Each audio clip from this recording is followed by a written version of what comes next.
Good evening. We're going to call to order a meeting of the St. Joseph City Council on Tuesday, January 18th, 2022. All rise for the Pledge of Allegiance. I pledge allegiance to the flag of the United States of America and to the republic for which it stands, one nation, under God, indivisible, with liberty and justice for all. Welcome, everybody. Tonight, Council Member Loso and Mayor Schultz are not available, will not be in attendance. We do have a quorum with Councilor Bieniek, Hazen, and myself, Kevin Klusner. Thank you all for coming. I'm the acting mayor, and we've never had as big of a crowd as tonight. So thanks. Yeah. So be patient with me as we go through my first meeting. Public comment. So I can assume that many of you may be here because of the street improvement public comments, which will be number 5 on the agenda. So if there are any other public comments from any citizens, please come forward. If not, we're going to have reports from Public Works and Fire. Are they not here tonight, or not here, what's the status? They are not available this evening, but the reports are in your packet. Okay. And then, as I was mentioning to Council Member Hazen, who's responsible for the clock? Which department member or department's responsible for the time? We don't have a department necessarily responsible for that time, but we'll make sure that that gets updated. We'll have Public Works staff do that. By the next meeting? Yes, by the next meeting. Thank you. Approval of the agenda. I move. I'll second. Motion and second to approve the agenda. All in favor say aye. Aye. Aye. All opposed? Consent agenda. I'll move to approve consent agenda. And I second.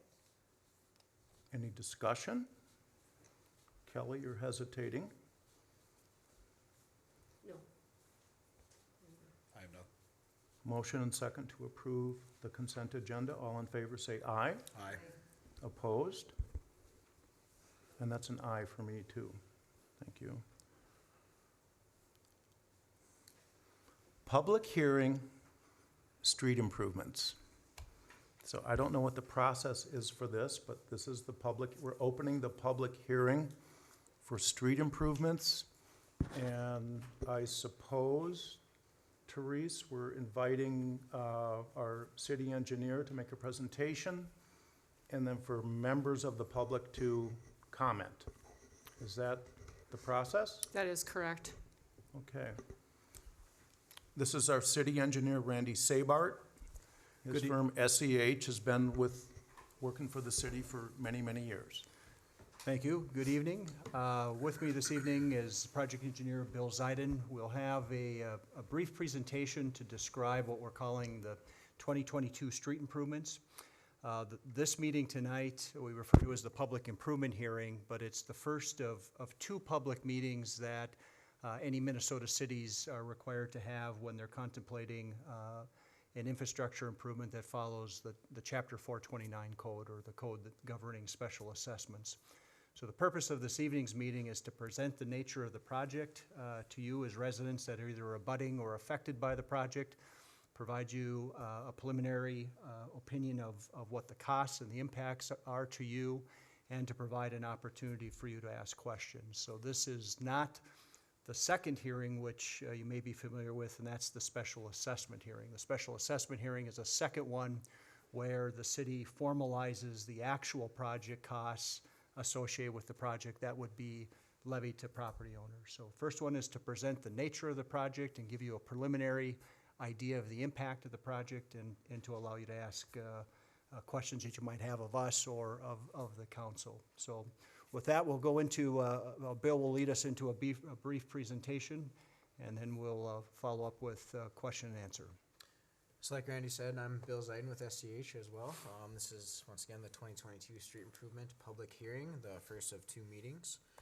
The project includes 4th Avenue Southeast, Faith Lane, Graceview Drive, Graceview Loop, LA Court, Baker Street East, 17th Avenue Southeast, 18th Avenue Southeast, 1st Avenue Northwest, and then also the intersection of Pearl Drive and Batzer Drive and 304th. Kind of an aerial, it's a lot easier to see. We got first over here, the Graceview neighborhood, along with LA Court, just the bulb of the cul-de-sac, 17th, 18th, and Baker Street, and then the intersection over here on the far east side of the image up on the screen there. Most of these project areas are actually falling into the category of the overlay for the improvements. So that's based on the age of the pavement, and an overlay is to extend the life of the asphalt of the pavement of the street. That way it can make it into the design of hopefully out to 30 years. So most of the streets you're going to see are going to be aged around that 20 to 23 range of years of age. This graph is kind of a fancy graph, a typical what we call a degradation curve. And the best analogy, I think, to use is your automobile. You buy an automobile, ideally it's brand new, working perfectly, in good mechanical order. If you do nothing to your vehicle over the life that you own it, it likely isn't going to last very long. If you don't change the oil, do the regular maintenance, we know that the performance of an automobile declines. Bituminous pavement functions the same way. The longer you go, if cities or road authorities do nothing to that pavement, we know it doesn't last very long in the Minnesota climate. Pavements are designed traditionally in Minnesota for a 20-year lifespan. We project the impact of traffic on the pavement and the effects of the weight and vehicle loads on pavements. And studies have shown that through regular maintenance and or in addition to maintenance, what we call a bituminous overlay, that's adding another layer of blacktop, we can extend the life of a bituminous pavement much less expensively than if we wait to the very end of its useful life and have to reconstruct it. So that graph, that black line, as time goes on, the condition of a pavement declines, just like an automobile might, but we can renew the pavement, if you would, if we do regular maintenance and we do a bituminous overlay, typically near its midpoint to 2/3 point of its life cycle. So Bill will describe, that's a little bit of a backdrop of what we talk about a typical pavement life cycle in Minnesota. And as Randy mentioned, one of the factors of that too is regular maintenance. So I'll make some points later on and some other slides of regular maintenance that the city staff has performed on the streets, or I'm sure you've seen in the past as well, that have been performed on the streets in the past. So that does that's that first stage up in this area here to prolong the life cycle. So we're kind of in the second stage of the life of a pavement here. So the improvements tonight that we're proposing have been outlined in the past in previous pavement maintenance studies or capital improvement plans. So these aren't something that just came to life this year. These have been planned out through the process of multiple studies, laid out through the process of what the city has upcoming for projects. So this has been on the docket for a few years. Just if we finally got to around the time of when these projects came up to the top of the list. So starting in the Graceview Estates neighborhood, we're planning, as you can see, 4th Avenue, Graceview Loop, Graceview Drive, and Faith Lane. As you can see, we're going south of Baker to just south of Faith Lane, kind of mid-block there. This area is proposed as an edge mill and overlay. Then down at LA Court, we're proposing just the pink area there, that magenta color, just in the bulb section. I don't know if any of you are on that portion or not, but the street section there has deteriorated quite a bit. So we're proposing to just reconstruct that portion of that one. That would just be between curb and gutter then too, so we will not be removing the curb and gutter. Kind of some background on the roads in this area. 4th, Graceview Drive, Loop, and Faith Lane were all constructed in 2002, so approximately that 20-year age. Fourth Avenue is a 36-foot wide urban section, while the others are 20-foot wide, or 24-foot, excuse me.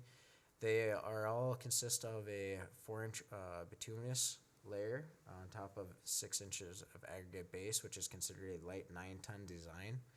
Ellie Court was constructed a little later in 2004. It's a 36-foot wide urban section, but again, we're just doing the bulb of it. We're not going to do the stem of the cul-de-sac. That also consists of a 4-inch layer of bituminous on top of 6 inches of aggregate, with geotextile fabric underneath, considering this also a light 9-ton design. Regular maintenance, this is kind of that first step of that pavement maintenance curve that Randy was talking about as well, was performed back in 2009, 2013 with crack seals, and 2011 and 2015 with aggregate seal coats. What we're proposing for these areas for 4th, Graceview Drive, Graceview Loop, and Faith Lane is an edge mill and overlay with some ADA improvements.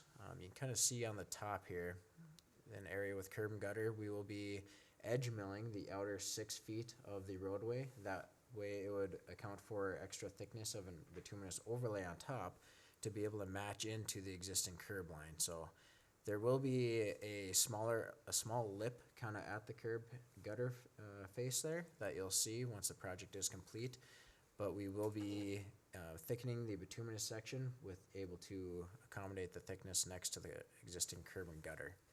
So the key point with this slide is that we're preserving as much of the existing pavement section as possible, and then putting another layer on top of that so that we improve the surface, the ride, as well as the structural integrity of the road. So the black little triangle or wedges that you see in this graphic are meant to illustrate the area that gets ground out by a milling machine. But those parallel lines represent the layers of blacktop that either exist or will be added to the new pavement section. So the point is preserving as much of that original pavement structure as we can, and then renewing the top surface. So Randy, can I just interject? Bill, could you go back one slide? So I just, for the purpose of understanding, I want to understand it, and I want our citizens to. When you talk about, we did a improvement, crack seals and aggregate seal coats, like regular maintenance under Ellie Court. In 2009 and 2013, crack seals. What's a crack seal?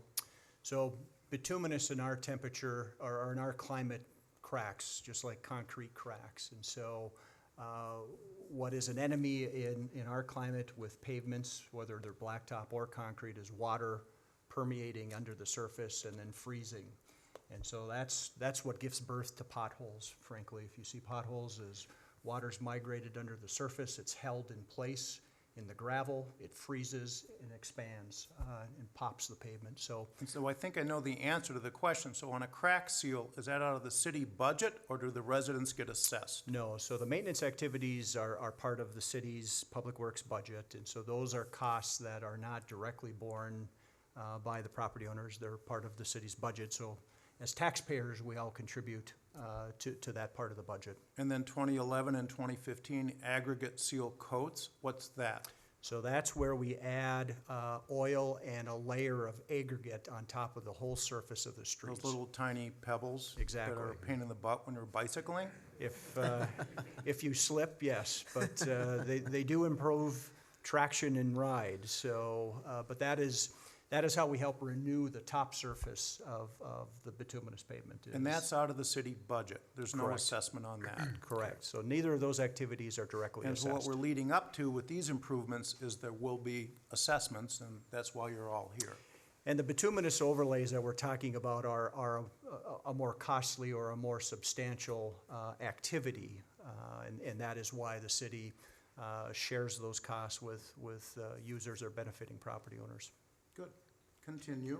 I got a question too. It's fair to say, your regular maintenance, you're looking at almost every 2 years, 2009, 2011, 2013, 2015. I'm assuming that's going on throughout the city and all of the stuff that we have going on. There's generally a cycle, and so, yes, and that varies anywhere from every 5 years to every 7 years that there's an activity between crack sealing and seal coating. Sure. And then when we get to that 15 to 20-year mark is typically, if I can say, the sweet spot where we would look to do an overlay to get a street to that 30 to 35-year lifespan. Yep.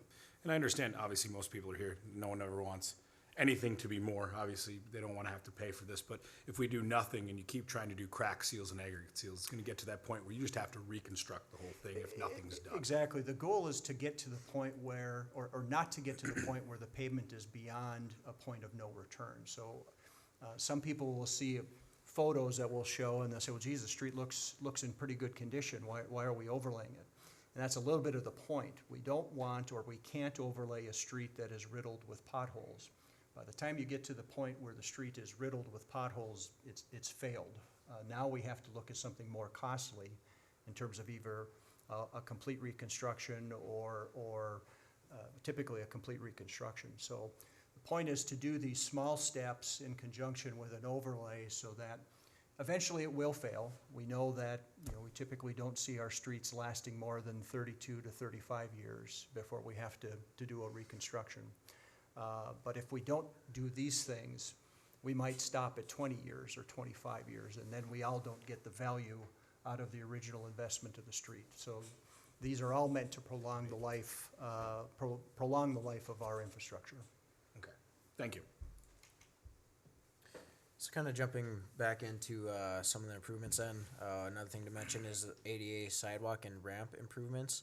So at the intersections of where we're going to be, the project will be, if there's a sidewalk coming across there with a ramp, a concrete ramp, those will also be brought into ADA compliance. So those will be part of the project as well. Those portions are not assessed. The ADA compliance, that is a cost that is a cost on the city, so those portions will not be assessed. And then also Ellie Court is going to be a full depth reclaim and pave. So slightly different than this is the Edge Mill and overlay. This is what we're proposing for the bulb of Ellie Court. It'll be reclaiming between curb and gutter, an approximate 8 inches down. So I would be able to salvage kind of the existing bituminous and aggregate that's in place out there and using that as the new base for the road and then paving 2 layers of bituminous on top of that. So again, this would be saving the curb and gutter, so we'd be matching into existing on the curb and gutter. And then we'd be able to improve the drainage of the bulb of the cul-de-sac as well. Just some pictures, like Randy mentioned, you might not see potholes throughout the roads out there, but there are cracks, and it is at the point of the life of the pavement that it is due for an edge mill and overlay. So this is Graceview Drive. Here's kind of a picture of Ellie Court at the bulb area. You can kind of see the difference between the two pictures of this one just has some cracks and this one is starting to pothole out and is in need of a reconstruct for just the bulb portion. Jumping over to 17th, 18th, and Baker Street. We're proposing in this area also an edge mill and overlay. A little different with the area on 17th Avenue North is a rural section versus also Baker's a rural section as well, versus 17th south of Baker and 18th are urban sections. So kind of some background on those. Baker Street was reconstructed back in 2002, so also approximately 20 years old. It's a 30-foot wide rural section consisting of 4 inches of bituminous overlaying 8 inches of aggregate, considered a light 9-ton design. 17th Avenue is constructed in 1999, so slightly older, approximately 23 years old. 32-foot wide rural section with 2.5 inches of bituminous overlaying 6 inches of aggregate. A little less of a structural design. That one's about a 7-ton design.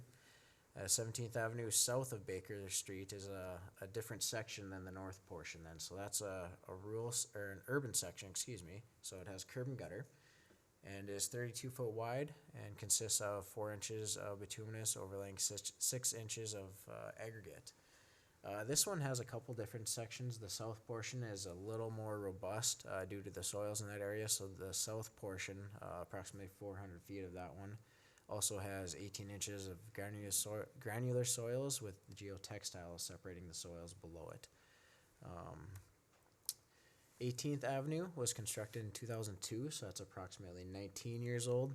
It's also a 36-foot wide urban section, so it has curb and gutter. It is consists of 4 inches of bituminous on top of 6 inches of aggregate base. Again, just like 17th Avenue, the south portion of this has that more stout section as well, considered a light 9-ton design. Just like the other areas over in Graceview, this area has had regular maintenance in 2009 and 2012 with crack seals, and 2010 and 2015 with aggregate seal coats. Again, these areas are proposed to be edge mill and overlay. So again, the edge mill next to the curb and gutter, and then on the rural areas, just on the edge of the bituminous, approximately 6 feet in. The reason why we're doing this on a rural section, so without curb and gutter, is to be able to match into the driveways without raising the road at the driveway edges and trapping water on the driveways. So that's why we're proposing the edge mill on the rural sections as well. So this again, we'll have an 1.5 inch overlay on top, and then the curb and gutter areas, there'll be a little lip next to the curb and gutter as well. Some pictures, 17th Avenue this is the north portion, so north of Baker. It is a rural section there. You can see some cracks in the area. Again, it's a good candidate for the edge mill and overlay. Baker Street as well. Jumping over to First Avenue Northwest. Again, this is proposed for an edge mill overlay also. It was reconstructed in 1998, so 24 years old. It's a 36-foot wide urban section, so again, curb and gutter. It consists of 3 inches of bituminous on top of 4 inches of reclaimed aggregate. So last time it was reconstructed, kind of like what we're doing in Ellie Court, they reclaimed it and used that material as the base and then paved on top of it back then. So it is considered a 7-ton design, and there's also regular maintenance on First, conducted in 2009, a crack seal, and 2010 with an aggregate seal coat. Again, this is proposed to be an edge mill overlay, so same process as we described on the other areas with curb and gutter as well. And then again, some pictures showing some cracks going across, but otherwise it's a good candidate again for an edge mill and overlay. Then jumping over to the intersection of Pearl Drive, Batser Drive, and 304th Street. This area is proposed to be a reconstruct. This is just in the intersection then. I don't know if any of you have driven that intersection. It's starting to fall apart pretty bad. There's some pretty bad cracking, some alligator cracking. I'll show you a picture coming up here. This intersection was actually originally constructed, we believe, with St. Joseph Township. So it was annexed to the city in 2019.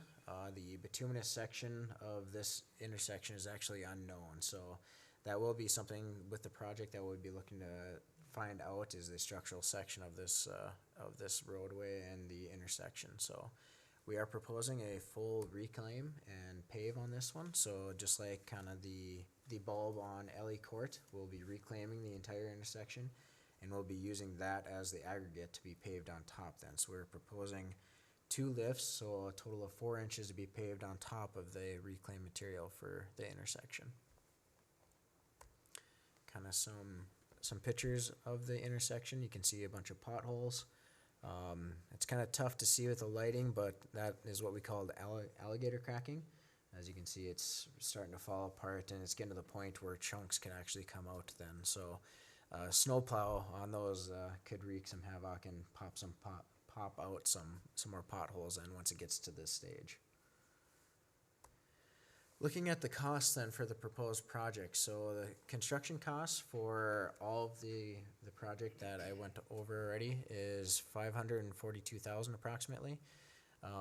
After soft costs of contingency of $54,300, feasibility report for just about $27,000. Design, construction, engineering for $86,600. Some soil borings, like I mentioned before, we'd be looking to find out the structural section on the intersection, approximately $5,000, and then legal, fiscal, and administrative fees about $43,000, for a total of $758,000, just over $758,000 for total construction. Kind of broken out into the different areas of the project. So the Graceview Estates area is approximately $365,610 for the reclaim and pave areas. That also includes the Ellie Court with the reconstruction. 17th, 18th, and Baker Street with the overlays are approximately just over 232,000. First Avenue, is just about 65,000 almost. And the intersection of Pearl Drive, Batzer, and 304th is just over $95,000. Again, totaling that $758,000. Going into the project funding portion of it, so for the special assessments, we generally start at a 60% construction cost. So kind of broken into the different areas, the Graceview Estates, of the project cost of the 365,000, approximately just over 215,000 of that cost will be assessed to the residents. Same with looking down the line there, so 17th, 18th, and Baker, approximately 135,000. First is 31,000, and Pearl and Batzer Drive, that one is proposed to be cost by this, or paid for by the city. That one will not be assessed since it is an intersection. So it's a little different category there when it's an intersection. So it has been and continues to be the policy of the city to, that when a street improvements are constructed providing benefit to particular area, those costs are levied to the benefiting properties. The city will commission a special assessment benefit report. That is a general thing that the city has done year after year to make sure that the range of the market benefit of the project is appropriate for the benefiting properties. So if I can pause there, Bill, for a minute. What that means, in that previous slide, Bill was showing in the table, the special level of special assessment was at 60%. So the city's special assessment policy describes that the city would assess up to 60%. The special benefit report that he refers to in the next slide is a separate report that the city commissions from a special type of an appraiser. That appraiser takes a look at properties by their class and compares their value today or prior to the improvement versus the value after the improvement. And that change in value defines how much the city is able to levy in a special assessment. So for illustration purposes, we're showing the maximum of 60%. In reality, that number is typically something less, but it's based on the report that the special appraiser will prepare for the city. So in theory, we're trying to illustrate the worst case scenario, and typically it's better than what we're showing at this stage. Yeah, so Randy basically touched on the slide here for the 60% and where that comes from. So then the other portion, the 40%, is subsidized by the city then. Since these are surface improvements, these will be assessed on a linear footage basis, so the front footage basis of the property. Kind of defining the frontage basis for a regular interior lot is 100% of the abutted side of the property. A regular corner lot would be 100% of the short side and 50% of the long side that abuts both roads that are part of the project.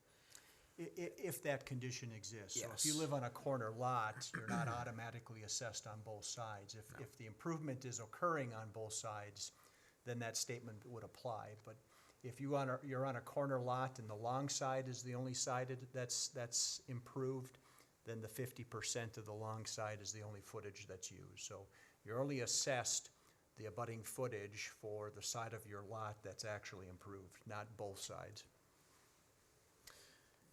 And then for an irregular interior lot, 100% of the average width of the lot abutting the improvement is considered the frontage. So selected assessment selected assessment basis or methodology is meant to balance equity and distribution of the special assessments. So like Randy also mentioned, as we started going, this is the public hearing. So this is the first step of a two-step process. So the second meeting is considered the special assessment hearing. And so that'll be coming later on once the project is actually bid then as well. So again, we're just at the public improvement hearing for now. Jumping into the proposed preliminary special assessment rates then. So for a 24-foot wide street overlay, so like Graceview Drive, Loop, and Faith Lane, Those are considered to be, at this time, $28.24 per linear foot. And again, that is 60% of the construction cost. A 36-foot wide street overlay is $33.53. A 36-foot wide reconstruct, so Alley Court, is $42.72 per foot. And a 30 to 32-foot wide street overlay is $17.49 per foot. I'll pause a little on this screen. I see some people writing down some information, so I'll just take an extra minute on this slide here. There were packets outside the door that has all this information in it as well. So if you feel free to grab a packet outside if you didn't get one yet. So kind of an example, say you're on a 36-foot wide street and propose for an overlay, and your front of your lot is an 80-foot wide lot. So you can see on this side we have 80 feet multiplied by the assessment rate of $33.53. Your proposed assessment would be approximately almost $2,700 then. For a 24-foot wide overlay, so this is considered the Graceview area. Say you have a 50-foot wide front. I don't want to say lot because the Graceview area it's not really assessed on lots since they're individual properties with the houses and there's all the green area in the middle. So these were more assessed on the width of the property that you actually own, so not the area in between. Or the common areas. The So common areas, the yes. plat in Graceview is what we call a common interest community, so it looks a little bit different than a typical residential subdivision. And so the assessments are based on the buildable lot areas and not the common space. So it looks a little bit different than a typical residential plat if you happen to pull up the survey, but that's what Bill's referring to in this instance. So kind of using one of the higher ones would be a 50 linear foot one at $28.24 would be approximately $1,400. Assuming there's a corner lot with the short side being 80 feet, abutting a 30 to 32 foot wide street, and the long side being 100 feet on a 36 foot wide overlay street. Again, this is where that 50% of the long side comes into play here. So the 100 feet would take divided by 2, so technically 50 feet times the rate of a 36-foot wide street with the $33.53 for just about $1,700. And then also the short side, so the 80 feet times the 30 to 32-foot street assessment rate of $17.49 for almost $1,400. So the total for that lot, if both sides are abutting a road construction or part of this project, would be approximately $3,000. So question real quick. Yes. So you're saying that's probably the maximum of the 60%, correct? We're trying to Yeah, come up with an average, but Okay. yes, the 60% in your assessment policy represents the maximum level that you'd assess. Okay. Now, bear in mind, we're at a preliminary stage, so the city hasn't designed these improvements, or we haven't designed these improvements. The city hasn't solicited bids from contractors. So the numbers that we're presenting you today are based on engineering estimates. And this is kind of a progressive process. If the project moves forward, we actually design the improvements. The city advertises for public bids by contractors. And by the time we come back to that second public hearing that we've referenced, we'd have actual contract numbers and actual costs to present to you. So at this stage, we're working with preliminary estimates, which is the best that we can develop at this stage of the process, if you would. Are they conservative, or? Well, I'll tackle that question at the end of the presentation. No, that's okay.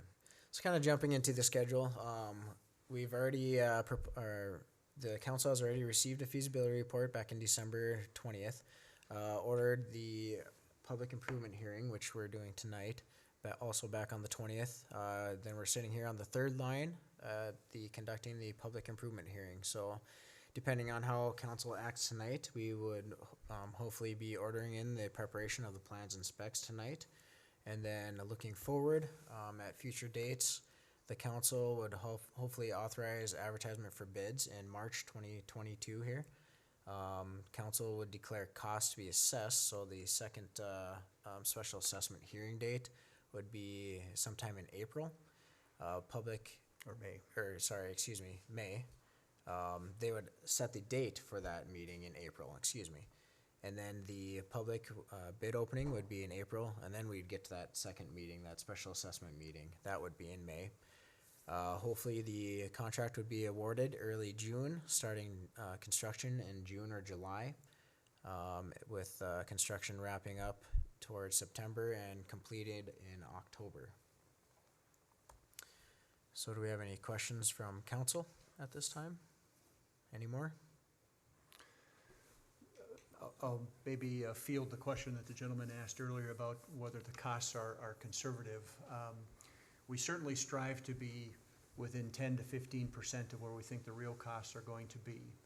And our history is pretty accurate or pretty good in that regard.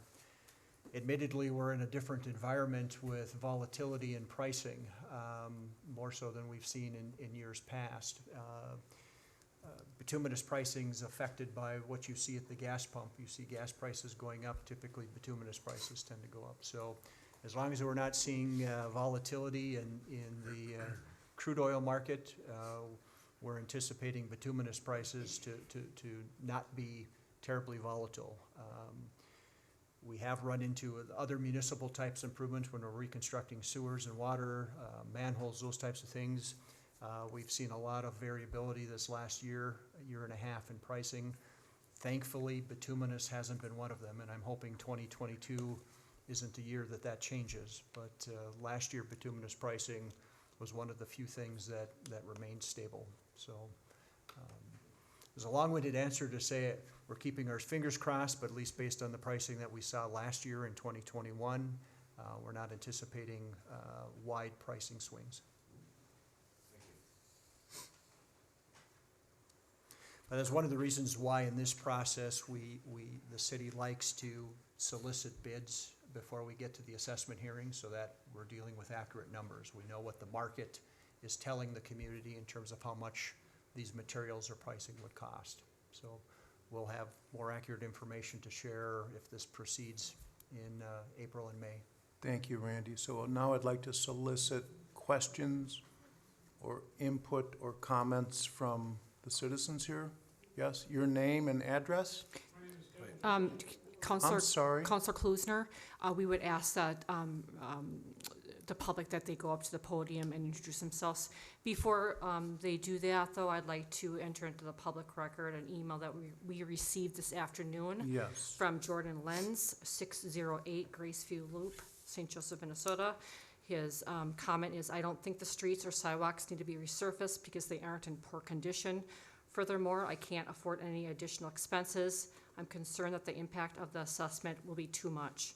I think the city should save the money and wait until the city can afford to not assess the benefited property for a portion of the cost.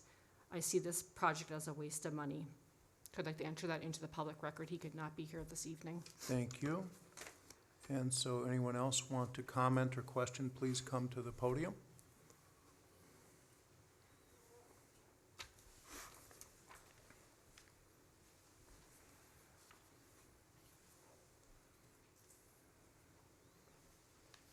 Good evening. My name is Kevin Jonley. I live at 325 4th Avenue Southeast in the first cul-de-sac on on 4th Avenue. Two questions.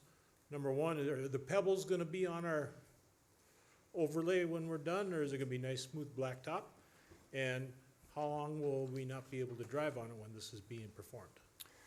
So an overlay is different than the seal coat or the pebbles that you're describing. So an overlay, if you've, a seal coat, if you've observed that activity, a contractor sprays an oil layer across the top of the surface.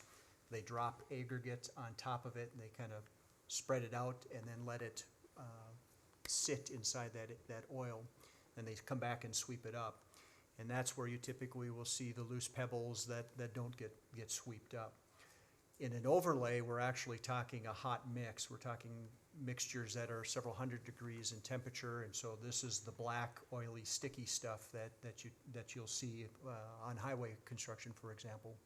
So there won't be loose aggregate or pebbles with this activity. You'll actually see a thickness of 1.5 inches go down, it's rolled out and compacted.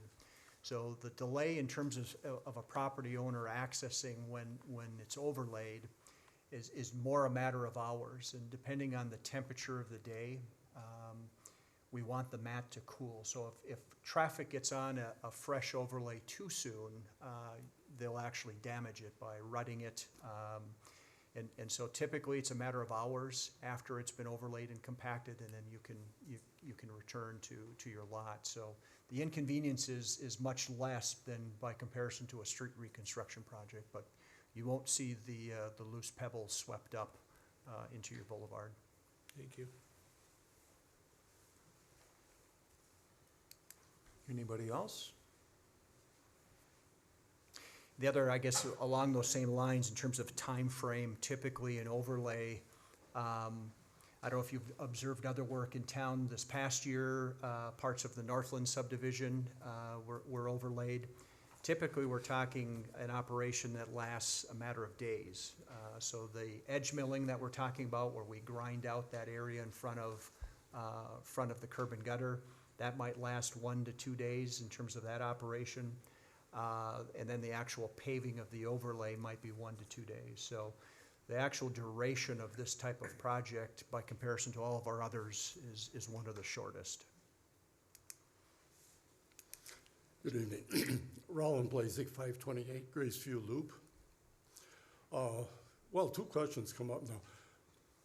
When you actually put the bituminous down, will we have any warning, like a day ahead of time, that you're going to do it that particular day, so we can arrange to be off of it? Yes, and so the construction contracts that we issue would require the contractor to provide notice to the abutting residents. So typically we'll have an advance notice sign, or that the contractor will install an advance notice sign. Typically it's 5 days in advance of the work. So if you see an orange sign that describes the work coming, that's your first cue that the contractor's planning to mobilize. But typically it's a door-to-door activity between either the contractor staff or even our inspection staff will help get the word out so nobody gets trapped into their driveway. But if the contractor follows the contract, you'll have advance notice, yes. Another item you'll see too is generally what we've done in the past is sent out a newsletter to each resident as well. So once we award the contract and we have a pre-construction meeting, we require the contractor to submit a schedule of what they're proposing and when they're proposing to do the work. So then we would normally send out a letter to each resident that's affected by the construction project and notifying you of what the contractor's proposed schedule is at that time as well. Those can always vary a little bit depending on weather and everything, but it gives you a good general time frame of when to expect to see those orange signs out there and the contractor coming around to go door to door also. The newsletter will have the contractor's slate of personnel and telephone numbers, so there will be a list of numbers, whether it's our staff, the contractor staff, if you have a question of who to call. It sounds great in principle, and 9 times out of 10, it works the way we're describing. There certainly have been instances where a contractor will call up the day before they intend to mobilize and say, we're gonna show up tomorrow. And then we're scrambling to get a newsletter mailed and working through those delays. So that has happened. We've had contractors tell us we're gonna be there next Tuesday and then show up Thursday. So those all tend to happen. But if we receive the proper notice, we'll get the notice out to you as residents with the schedule that's proposed. Okay, my second question, I understand the lineal feet, like for Graceview Loop, Graceview Drive, based on the size of the lot. However, there are a number of lots there that have driveways on either the loop or the drive, but the back end faces 4th Avenue. Do they get assessed both ends?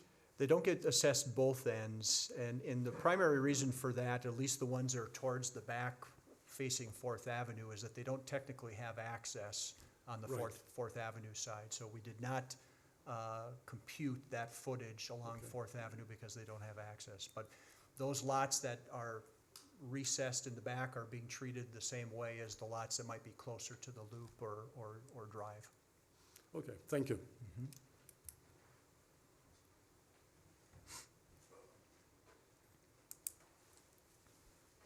Yeah, Gene Bell, I live on 18th Avenue. It's kind of related to what the previous question or speaker had. So when they come in to do this, we'll get notice and stuff.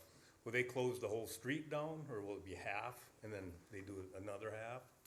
So, yes and yes. Okay. And let me describe that. Typically, we only have one paving crew paving at one time, and they're typically focusing on one half of the street at one time. And so, the first operation, the milling operation that we're talking about, you're gonna see this big milling machine grinding up, and you're gonna see them drive down one side of the street, and they'll turn around and come back on the other side. So typically on the milling operation, if you're driving in the neighborhood, you'll be able to pass the milling machine.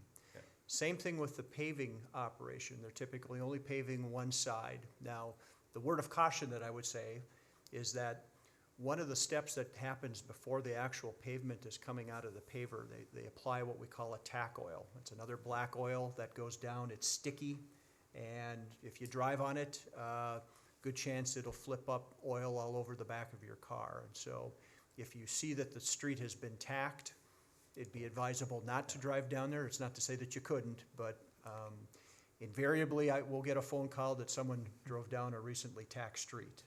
And if it's an emergency, you gotta do what you gotta do. But up until the time that that tack oil goes down, you could even drive around a paving operation. Okay, I just want to see how it would work out. If it was that the road was completely blocked off, would there be accommodations to park someplace where we could then walk to it without interfering other parking lots or? Agreed. So we'll use 17th Avenue in this map up here as an example. If you can envision the contractor paving from Baker Street north to Minnesota Street on the east side, they're gonna usually start at an intersection, work their way north, and so you'd be able to park, for example, at Baker Street or at Minnesota Street. This is gonna go quick enough. I wouldn't advise you to say park mid-block, because it won't be very long before that paver is already halfway through. So this amount of paving that we're talking about, literally, we're talking a matter of days. And the only thing that would cause me to take that statement back, bituminous plants are notorious for breaking down, as are equipment. And so if we have a breakdown of equipment and the amount of mix that can get delivered to the site is slowed or delayed, that might cause them to only get progress halfway, but that's more rare. Right. Is the bituminous plant far away? Typically not. And, you know, the typical bidders that we'll see on this type of a project, Knife River, Minnesota Paving, or Hard Drives, even Dunnex, and all three of those companies tend to operate plants that are in the vicinity. And we want that mix to come to the site hot. That's what we call it, hot mix.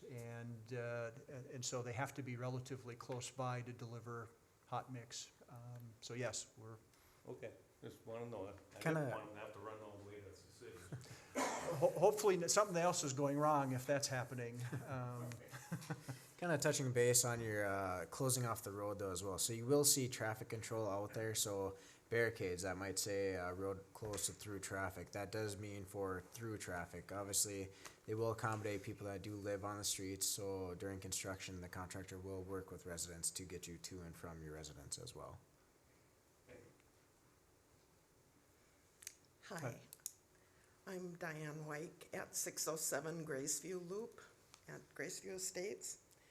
And as president of the association for the community, I've been hearing several comments from homeowners, and the main one is that they really question the need for this overlay at this point in time. And in that conjunction, I'd like to comment on some of the information in your report, because it doesn't include some of the history. First of all, we recall that there was a seal coating done, or a oil spray, just a couple of years ago, we think. We're trying to remember, and that's not indicated in your report. You're saying a fog seal of sorts? Yeah, they just came and sprayed the oil coating. It was an Well- aggregate chip seal, okay. In the last couple years? Yes. Okay. The one aggregate chip seal that was done in, when was it? 2015? 2015, or? I don't recall for Either, sure. 2015 or 2011. And Randy maybe remembers this, that was a part of our negotiation, and Yeah. Graceview actually paid for that. Yeah, there is, and maybe for some of the new council members, the history that Diane's referring to is originally the Graceview Estates subdivision in those streets, Graceview Loop, Graceview Drive existed as a private street. So you may ask, why are they 24-foot wide versus 30, 32, or 36? So when Graceview was originally developed, we had private streets and public streets. And Diane, I forget the exact year that it happened, if that was 2011 time, I guess time passes. But there was a petition from the community, the Graceview community that had private streets, that the city formally adopt those as public streets. And so, all of them now are public, or still, nope, those are all now public All of them. in the Graceview subdivision. okay, So there's a little bit of history, that's a unique element, at least in the history timeframe, that, and so any earlier activity that may have occurred from a maintenance perspective, we as the city wouldn't necessarily have record of it because the city didn't do it. and when was that? When did it become? Well, it would've Well, been- the city actually did do it, and we negotiated to reimburse the city for it. I should clarify, between 2002 and 2011, if there was any maintenance activities in between that time frame, we wouldn't have a record of it because it would have been done by the That was association privately. Okay. And so we took over 2011, I thi- 12. Was it 2000, that date is I'm forgetting a little bit, Diane. It was around 2011, 2012 that. Okay. I and so, believe so, yeah. as Diane's referring to, there was a negotiation between the city council at that time and the association in terms of the terms for which the city would accept those streets. It also involved additional dedication of easements, additional signing, no parking because they were more narrow streets. So there was a number of items that were negotiated between the city council at the time. And so you're saying that something just happened within the last couple of years? Right, Is that true? we think there's been more maintenance to it than even the city is. If there has is, a I guess I record don't of. have a record of it, and so that's something I'll have to check with Public Works. And it's not a bad thing, if that's the case, if there was an additional Right. seal coat in there. But it would be good to make sure we understand that there was another round of seal coats. And I'm sorry, so we're talking about the loop, that round loop? If we go back to the map, Or are Bill. we talking about? the s- There's two of them. Yeah, So that area, yes, east of Fourth Avenue, and then Faith Lane likely would have been treated that same way. So Okay. what Bill had just highlighted were all of the private streets. Fourth Avenue was always a public street. Great. My point is simply that we think it's been maintained more than you have a record of, or you've mentioned in your Yep. report, at least, and again, it speaks to the need to do the overlay. The other, So if I could maybe field Sure. that question first, and so that, as I mentioned earlier in the presentation, this is kind of a common question of, well, I don't see the street deteriorated, why are you overlaying it? And on the backside of that equation, we've had situations where there's been limited maintenance. We're presenting a project of reconstruction and certainly much more appreciable costs. Instead of $2,000, you might be talking $10,000 to $15,000. And so we've heard it from residents, well, why are you doing this? There wasn't enough maintenance, or you didn't do the overlay at 20 to 25 years. And so the council, for example, can get caught in that crossfire of doing what we need to do to preserve the integrity of that street, or doing nothing and letting it fail. And so my response, Diane, is if we let it slide, the residents should fully expect that we're not gonna get 30 to 32 years, and that $15,000 assessment that isn't gonna be any more appealing is gonna come quicker than a $2,000 assessment. So the 20-year mark the 20 to 25-year mark that you saw up here in the slides, that is somewhat deliberate, or it is deliberate. We're targeting a period in that life cycle where the street's not beyond the point of no return. And if we wait longer, we risk getting to that point of no return. I appreciate your explanation of that because it helps us to educate our homeowners. So thank you. How long then do you anticipate that this overlay will extend the life expectancy? So typically, we'll see 10 to 15 years in terms of getting to that third. So if we got a 20-year-old street, 10 to 15 gets us to 35. And if you're looking for a real example, I would say go up to First Avenue in the Northland edition. That was done, I believe, in 2011. And now we're getting to that 10-year mark.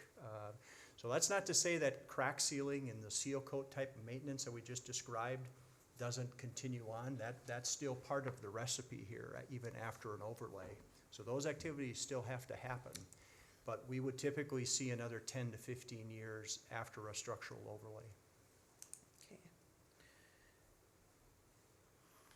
And by that reference to 2011, you'll gather that we've been doing this for a while, for a number of the streets in town with this type of recipe, if you would. So we know most of our streets in town, if we can get to a 32 to 35 year lifespan with an overlay in between, we've done a good job managing that infrastructure. After 35 years, typically that surface is shot and we have to do something more. The one thing I'm really concerned about is parking issues. And it'll help if we're doing one side of the streets at a time, because we currently can only park on one side anyway. But I hope the city and the post office and everybody will be a little kind to us, because it is the only access we have to our homes, and we have a lot of elderly that can't walk over the grassy area for half a block to their home with groceries and stuff. It is the only access we have to our homes. And we recognize that. Thank you. The other thing that I would say that helps in this instance, paving a 24-foot wide street versus a 36-foot wide street goes even quicker. But literally, we're talking days. I'd be surprised if that doesn't get done in one day, but 1 to 2 as far as that loop is concerned. And we're happy to work with the city so that we can notify our homeowners and hopefully help with some of the screaming. You know, we can also, Diane, I think, you know, if this proceeds, we can have a conversation in terms of staging with the contractor. One of the things that we try to balance in a construction contract is allowing the contractor some flexibility to do the work. We try not to tie their hands too much with respect to limitations, because that generally has an impact to rising price. So the game here is to try to balance, minimize the inconvenience to property owners and still encourage a favorable price. But I respect the fact that we have some special considerations relative to seniors and access and more narrow streets from a parking perspective. And generally, when they're doing this paving activity, they'll pave the one side, as we've mentioned, and then before they move on to the other side, it's the first side has had enough cure time to be able to drive on. So it's not like that side's gonna be blocked off as they're coming down the other side already. So That will generally, help. there's enough delay between where you can either drive on one side or the other. Both sides are generally not blocked off at the same time. Great.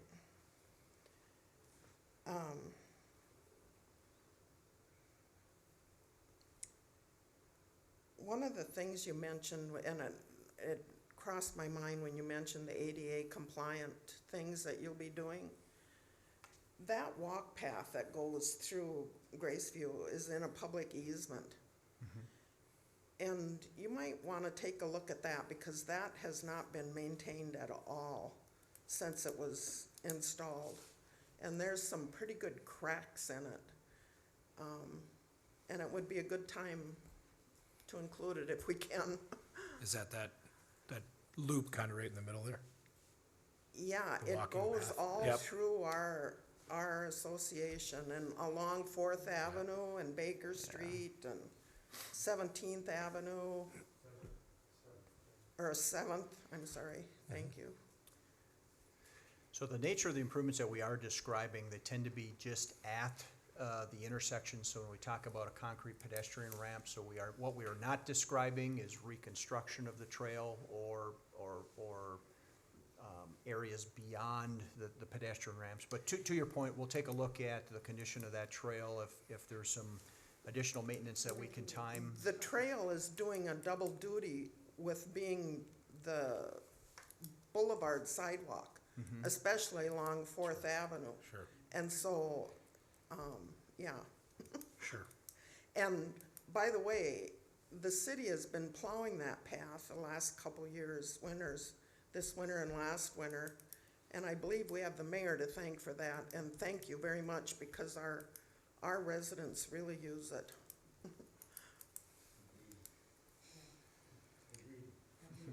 As acting mayor, you're welcome. Well, Good work. you don't often get thank yous, Yeah, do you? thank you. It's a thankless job.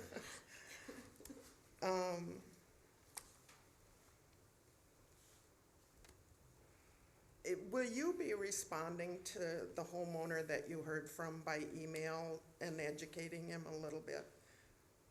Just wondering, because if you don't, I think we should. Because he has some definite questions that he misunderstands how this whole process works. Absolutely. Thank you. Bill, if you could go back to the picture of the intersection of Batzer. I wanted to show you that picture again of the intersection of Batzer Drive. When you hear us describe alligator cracking, it's meant to describe the way the back of an alligator looks, the way the scales look. And so if you look real closely at that inset picture, you can start to see the little panels of blacktop, and that's what we refer to alligator cracking. And by the time a pavement gets to this stage, those are the precursors to potholes. So when that water migrates and freezes, those are the things that pop out and they just grow. But when a street gets or a pavement gets to this point, and it can get to this point for a number of reasons, not just water, it can get to that point by load if heavy loads are applied, but that's not something you should see overlaid. If you see an agency overlaying that, it's a Band-Aid. That is not going to last, and you won't see us recommending to the city of St. Joseph overlaying something like that. So when someone says the road looks fine, why are you overlaying it? It's because we don't want to get to that stage. That condition. And then I have one last question. We do have some driveways that are going to be needing to be replaced too. Would you allow us to work with the contractor that's hired to do that at the same time? Certainly, and that's one of the reasons in the newsletter that I mentioned that we list the contractor's personnel. So here's the caveat. What we have been seeing is a trend the last couple of years is increasingly the contractor that's paving the street does not want to pave driveways. Usually that's a separate crew. It might even be a separate company. So you are free as property owners to reach out to the general contractor and ask if they'll provide you a quote or if they'll reconstruct. It really depends on the time of year and the contractor as to who's agreeable to doing it. But what we can't force them to do is to do the work for you. So you're certainly free to reach out, and we'll provide the contact info, but it's purely voluntary on their part if they want to do it. And if that does happen, then that would be a contract between the resident and the contractor, then that would not be a portion It'd be the of. association, yeah. Correct, yep. But yeah, same thing with concrete work. It's an ideal time to do private work if you have it, and you're invited to contact them. I just can't guarantee that they'll either be responsive or that they would do it for you. Okay, thank you very much for the Thank you. information. This is very helpful. Thank you.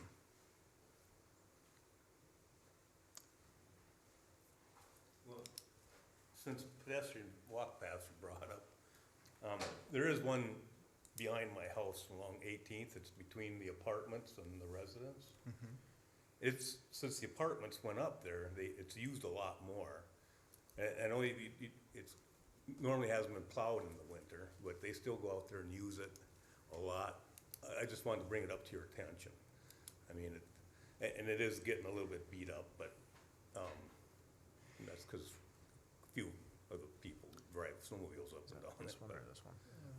It's right, Is it this Yeah, one or the yes. north one? well, it's probably referring to both, but it's the one along the pond, correct? Yeah, it's one Yes. along the pond. It'd be between the pond and the residence Okay. there. Yeah, right in there. And then So- it goes all the way to the last apartment complex Yes. that came up. And then this spring, you'll see a section of trail along the new 20th Avenue that's being built that will take that trail up to the intersection with Minnesota Street. So, Okay.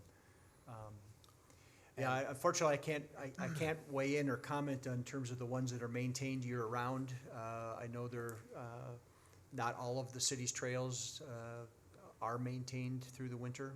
Right. I guess one of the reasons, not that I'm speaking for the apartment building or not, but I see a lot of them walking, you know, and they have to walk along the road because that path isn't plowed. And when they put the new road to the apartments, there's no sidewalk Not yet. there. But, there is one plan for that? So we ran out of construction season in 2021, so that's scheduled for construction this spring. And so you'll see a bituminous trail, a 10-foot wide trail on the west side of 20th. So Okay. all the way from that last apartment, the Vista Apartments, up to Minnesota Street. Okay, well, then that'll probably go right back to normal then, so. The comment I'll make about the trail maintenance, even though you'd say, well, it's blacktop or it's a bituminous, the toolbox for maintaining trails is not as broad as what we have for maintaining streets.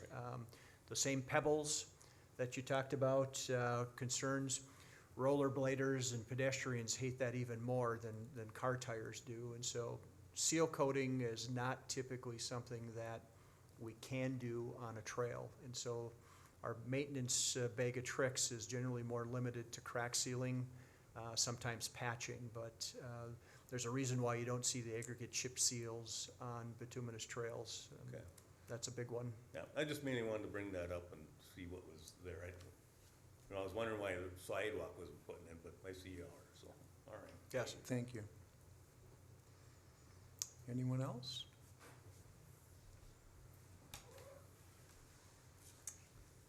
My name is Paul Bienick, and I live on 118 17th Avenue Southeast. Our street is actually very good. It's held up for 23 years. It's held up very well, except for two places, and there's water that does not drain in two spots on the north. It's on the south side of, right, kind of up a little bit more, right there. There's two spots there where water doesn't drain. When they actually put the street in back in 1999, they had to come back at a later time and redo the street because water sat on the street. Is that something that will be addressed? I'm choosing my words carefully because with an overlay, it's awfully difficult to change drainage. If you bear in mind that all we're doing is putting an inch-and-a-half layer on top of what's there, we're typically not able to change the profile grade that would affect drainage. So oftentimes, if there's a bird bath or an area where water is trapped, we can't necessarily improve that with an overlay. We'd have to typically do more of a reconstruction and be deliberate to cut out the pavement to try to change the grade. And so what you're describing, we'll have to take a second look at to see if we even have the ability to introduce grade to get that water to move someplace. But on a traditional overlay project, getting bird baths out or poor drainage is not something we can cure with that type of an improvement. The one thing that we will be able to gain on this type of an improvement is the cross slope. So from the center of the road, sloping out to each side of the road, we will gain a little bit of slope there. But as Randy said, that's not going to be able to go longitudinal either way. We're not going to be increasing those slopes by any means. And I'm presuming what you're describing would be at the edge of the boulevard or the edge of the driveway with the edge of the road? Yeah, the end of our driveway is a puddle. Okay. And there's one at the neighbor too that has a little bit of a puddle. On the opposite side of the street or? No, same side of the street. So, and all that drains to Baker Street. So I guess I'll rephrase my question. Could that be something that can be addressed? Yes, it could be, so the council would have to consider a different type of an improvement in that area if the council were so persuaded, but Is there more cost then, if we're going to zero in on that more?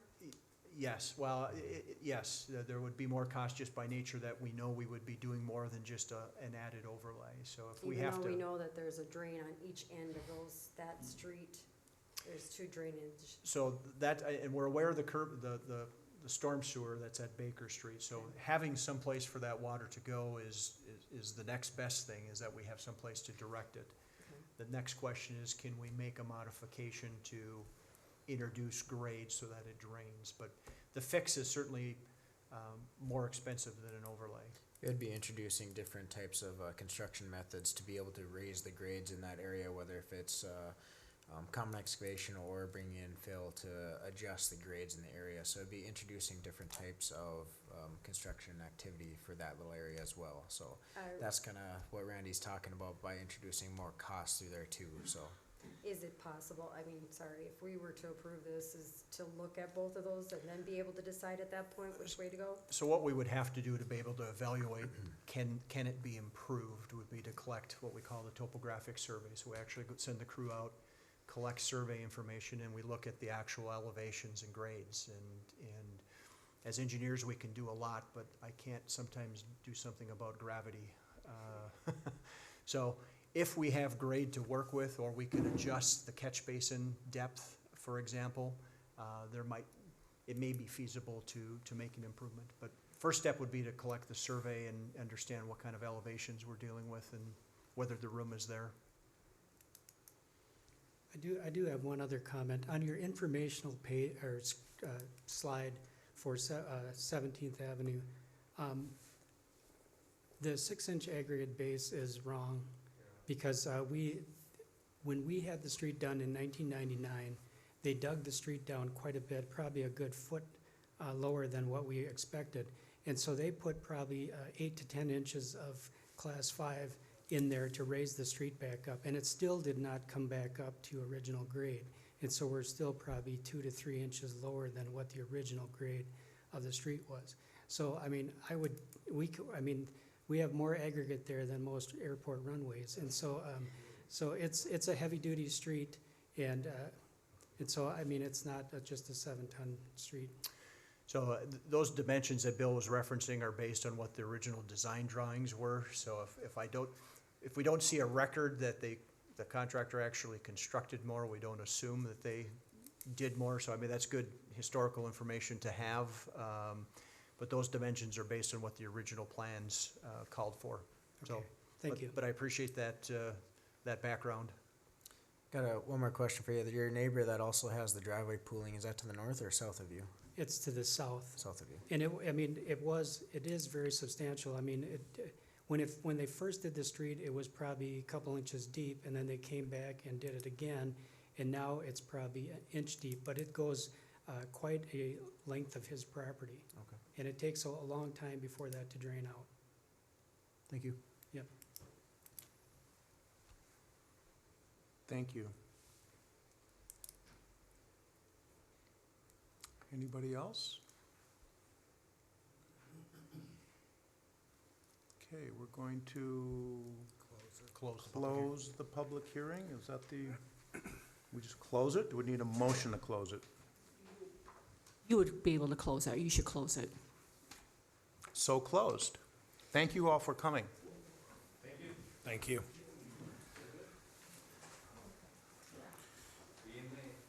Okay.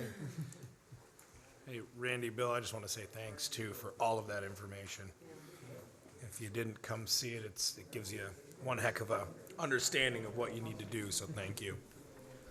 So as people are filing out, I'm going to ask the council, beg your indulgence, could we move agenda item 8 up so that Mr. Goman doesn't have to wait through these next two topics, which could be lengthy. Are we okay with that? Do I need a motion to do that, or can we just do it? If you guys are okay with moving that. Are we can still- do it. Are you okay with that, or do you want to sit and listen to variances and Mary will- Okay. Do we still also need to act on Yeah, five we here? have to do the request. Yeah, and everything. let's, I So, don't I know. mean- Do we need to act on what we just, Yes. So there are resolutions in your packet That's this right. evening. Okay. So, I'll go ahead and move to approve resolution 2022-002, ordering improvements and then preparation of plans for the 2022 street improvement project.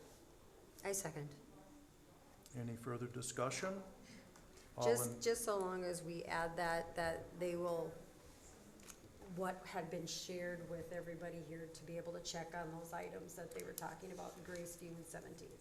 Yeah, as far as 17th Avenue, as I mentioned, we know that profile grade of that street is relatively flat. And so without the survey, and this is a tough Thank you. time of year to be able to Right. collect topographic surveys, so we'll do our best to do it. And we might need Public Works assistance to clear the streets a little bit wider. Hopefully, we don't have to chip through ice if the drainage. You're welcome to use my driveway.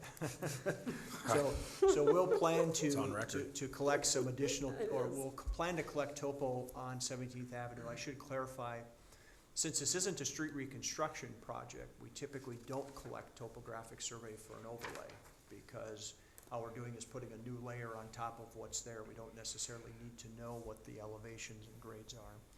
But to better understand the problem they're describing. drainage, The yeah. drainage concern on 17th, we'll do that. So yes, we'll address that. Perfect. So then I second. So then not to be too officious here in terms of Robert's rules, but it does affect your personal property, this motion we're talking about, so then would you recuse? I don't know. What are you?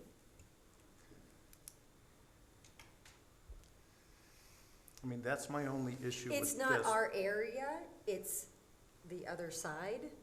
So Okay. I'm looking at it as a group, and that's why. You don't feel you need to recuse? I don't think so. Any further discussion? I have no All in problems favor, with- say aye. Aye. Aye. All opposed? Any other motions associated with this? Nope, that's the Counselor last one. Hazen? That's it. Okay, Yeah. thank you. So we will move agenda item number 8, Community Center Construction Manager Services up to our next topic. So where are we at on that? Someone wants to start? Yeah, I can just do a Thank you. quick overview, but as you recall, and you had a meeting on December 16th where you had the top 3 construction management companies come in and do a presentation, so you interviewed them. And you had approved to move forward with Goldman Construction. And so tonight, it's just a formal approval of their contract contingent on review and approval by our city attorney. So that's the motion before you this evening. Mike Goldman, as you mentioned, he's in the audience, so if you have any questions for him, I'm sure he'll be happy to answer any that you may have. But otherwise, again, tonight, I ask for a motion to approve a contract to hire Goldman Construction Company contingent on review and approval by our city attorney. That she has looked at it. She has looked at she has a copy of it, but she hasn't signed off on it, if you Okay. will. So I just asked that Okay. that would be, a motion would be Right. contingent on that. Thank you. Okay, well, I can move to approve the contract to hire W. Goldman Construction Code, but contingent on the review and the approval of the A133 2019 AIA construction document by the city attorney. That's a mouthful. I second that. Any discussion, further So, discussion? again, I guess my biggest question is, she has reviewed it. She is, She is reviewing it, yes. correct? process. That's why we're in contingent. I know we talked about it, there was some changes, I know you kind of maybe did some different fees from what we was initially talked about, is that correct? Correct. Thank you, Council. Yes. Mike Goldman Construction. Yeah, I mean, we negotiated some of the fees. The actual document itself, nothing's been changed from the standard AIA document. It's one of the biggest widely used, series of documents in construction. So there are there's, maybe some minor things that the attorney might have from the city's side of it and, dealing with insurance limits and a few of those. So I understand the contingency, but, I mean, the meat and potatoes part of the contract, typically doesn't change any. It's just some final, some minor verbiage and some different things. So, I'm okay with that. We really look forward to working with the city and, We're excited. yeah, so. Okay. that's Any all I have. further discussion? All in favor, say aye. Aye. All opposed? Motion carries. Thank you. Thank you. Thank Thank you. you. Good night. All right, so now we're on 6.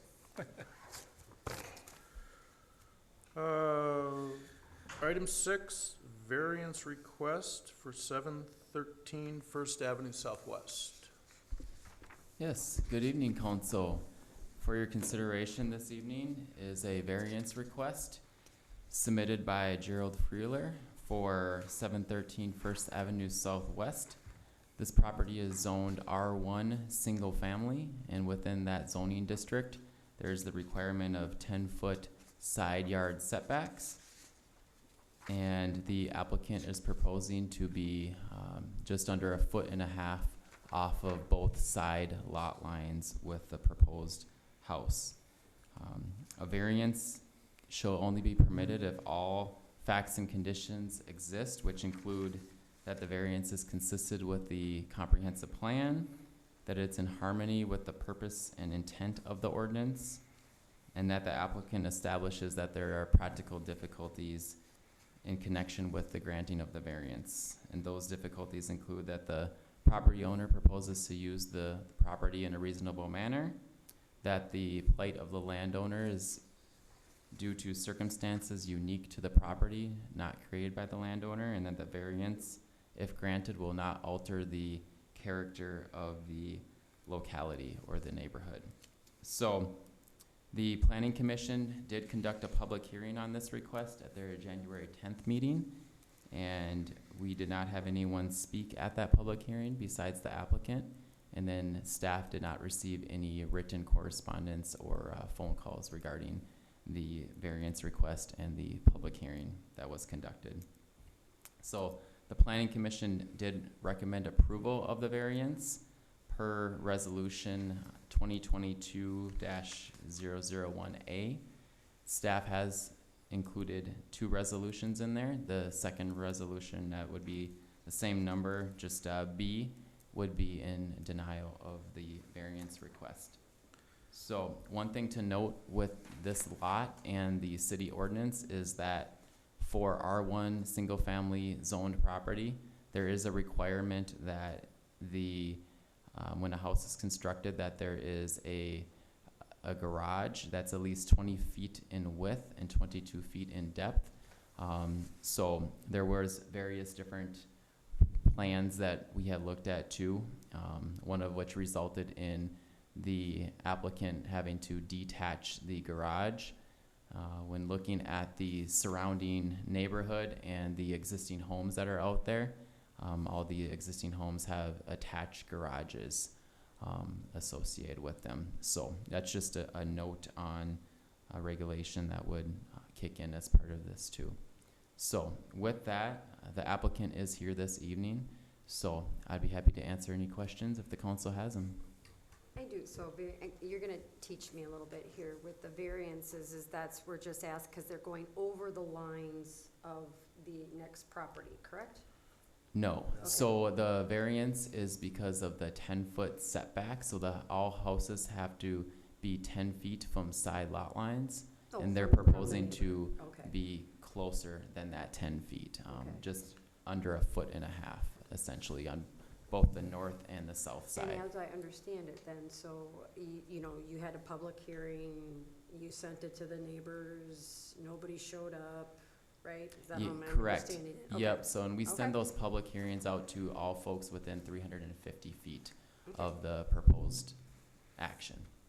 I guess Thank you. my biggest question is, you talk about the plight of the landowner due to the circumstances unique to the property. What's unique about the property and why you need to do it? Yeah, good question. So essentially, the unique facet of the proposal is the home design and the fact that it's a modular type of home. So there are standards within that construction that are harder to change, and with the requirement of the garage having to be a certain length, and that the other option would result in either changing the plans completely or detaching that garage. Right, so I guess my biggest question, and Yep. obviously you're here, you know, you knew what the lot was, right? And I said in the variance, you were probably given wrong dimensions by a realtor or something along those lines? If you want, I mean, yeah.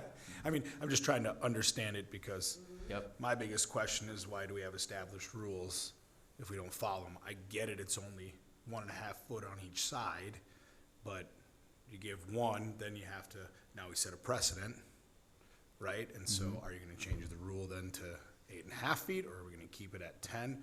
I guess the biggest one is, again, what's unique to the property, and I get it, I'm just speaking, right? Well, But go ahead. we started this process about a year ago, Okay. and like you said, we were told at that time that that lot was 96 feet wide. The house is already built at 56 feet, the garage has gotta be 20, and the setbacks are another 20, so that's 96 feet, and we thought it would work.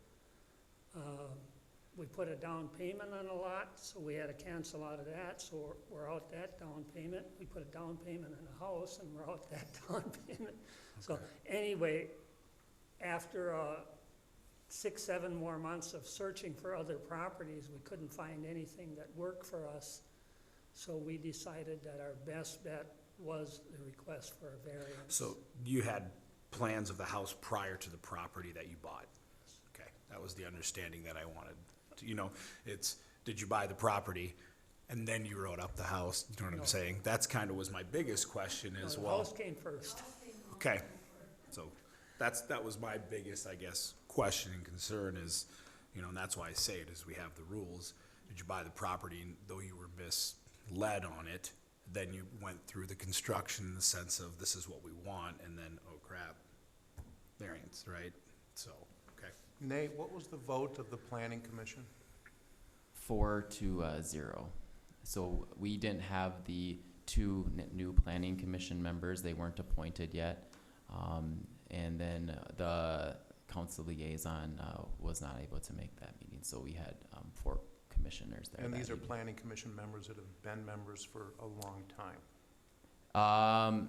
3 of the 4. Yeah, okay. Yeah, Okay. correct. So we have a yeah. planning commission Right. for a reason. Yep. They look Yep. at this stuff day in, day out. Understandable. You know, my question was that, though. I wanted to understand the Yeah. process of what was unique about the property. But No, it's a technically, you had the house built first, right? Or that's what you wanted, and then you found it. You know, I guess my only other question is your neighbors that are gonna be by you, obviously they didn't come, so there should be no concern there, Yeah. hopefully. Those were my only 2.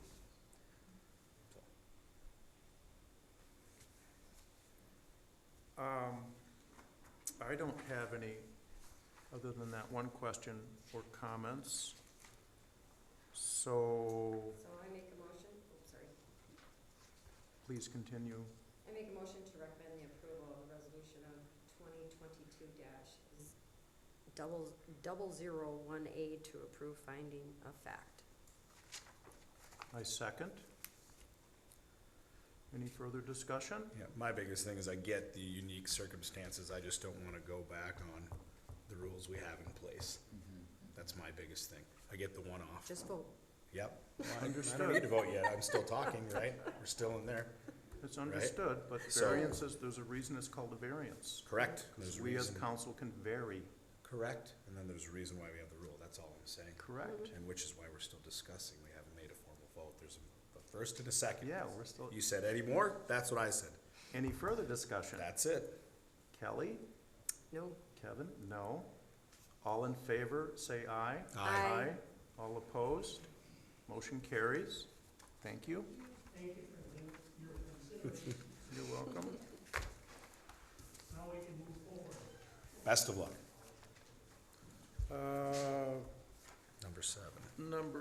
Agenda item 7, annual appointments. So I guess in past, this is my first drill on this, and I think John's first, and Kelly, maybe you're second. The mayoral appointments were put forth and may have been just say, okay, those are the appointments the mayor wants. Boom, let's pass it, maybe some discussion. So I took some time this afternoon, and I know Mayor Rick may be listening via Zoom, but he doesn't have any voting power. So I looked at 2021 and 2022, and I don't see a lot of changes here. I didn't know we had a police commissioner. Is that true, Chief? We have a, Therese, do we have a police commissioner? Because it says in 2021 we did, and we're also appointing the mayor to that again. That is correct. In fact, I might actually ask Kayla to come out, because she's more versed on this. Yeah, I just want to but know what the that- role of the police commissioner is, because that's a new one for me. I should have been paying attention when I came on the council. Yeah, so it is in our ordinance 203, that the mayor is designated as the police commissioner. And what does the commissioner do? I don't know. I would assume maybe something with contracts, once contracts, is he on negotiation? Hold on. Yeah, maybe in like a Hold on. emergency, I got it. yeah. I'm What'd you okay say, having one. I didn't know we had 2021? a police commissioner. 203, you said? Personal interest. Council meetings. So while you're looking at that, Thank I you. just want to go through this list. Convention and Visitor Bureau, the change there would be replacing Nate Keller, our EDA director, with the mayor, the EDA chair. On the Fire Advisory Board, Councilmember Hazen would come on the board. Councilmember Loso will come off. The Fire Department, several changes there. New captains, Joe Orcutt, Mike Folkerts, and Andrew Kramer, as Paul Phillip and Dan Myers and Andy Loso are no longer captains. Hiring committee, that looks like that's the same.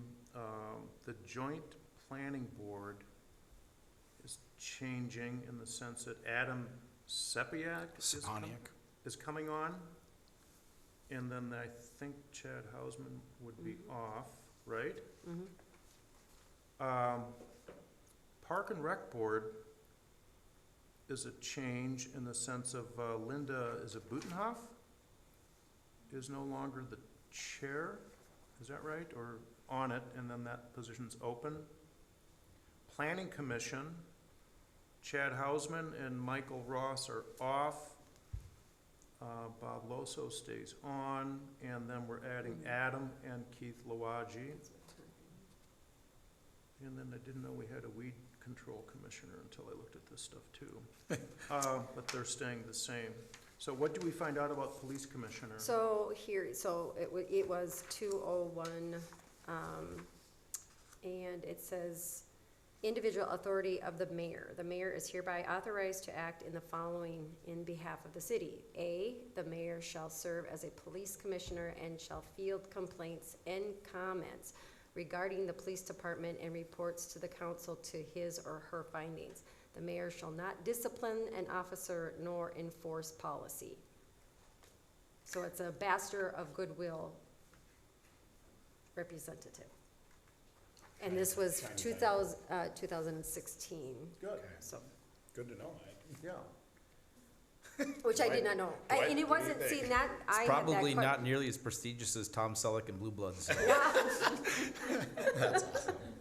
Well, and I had the question Stephen because Barrett, January, this was a different format, but then because we had these wonderful gentlemen join us, that's where I saw the change. So that's when I was questioning it also, is because it wasn't on the original January meeting of 2021.